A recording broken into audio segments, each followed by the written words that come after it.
Amerika halkını tebrikleymen. Prezident Trump hükümeti rahmet eytimen. Bütün Uygur halkı Prezident Trump hükümeti rahmet eytidi.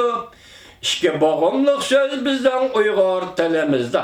Lekin bizden bisatimizdeki bu rahmetnin qayerden biz eytivatkan bu rahmetnin qayerden kelivatkanlığını bir Allah biladi, o Amerika halkı bir Uygurlar özümüz bilimiz.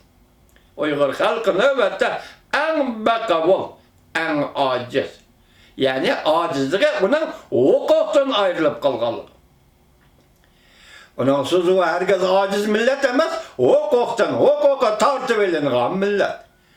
Ötken yıl 8. ayının 13. günü Birleşken Devletler Teşkilatı Kişilik Hukuk Komiteti'nin valisi Barçilet Hanım ne dedi? Hukuksuz rayon. Yani şuların tılıda, Xitay'ın tılıda Şinjan Uygur Abdunum rayonu, müstemlik Uyguristan hukuksuz rayon. Bigen sizge ak yol bolsun, Ottur Asya seferimizge neticeler koşulsun. Amerika Koşmuş Ştatlarına devlet işler Mike Pompeo.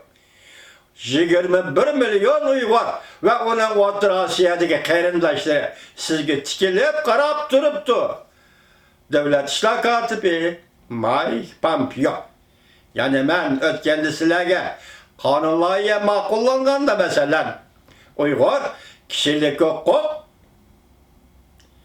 siyaset kanun loyihasi ma'qullanganda Amerikada bir ko'plat she'rni sizlarga taqdim qilgan edim vatandoshlarım.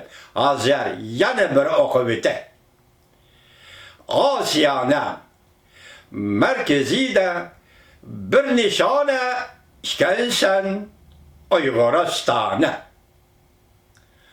On ishkana taliyin nur peshona ishkansan Uyguristoni.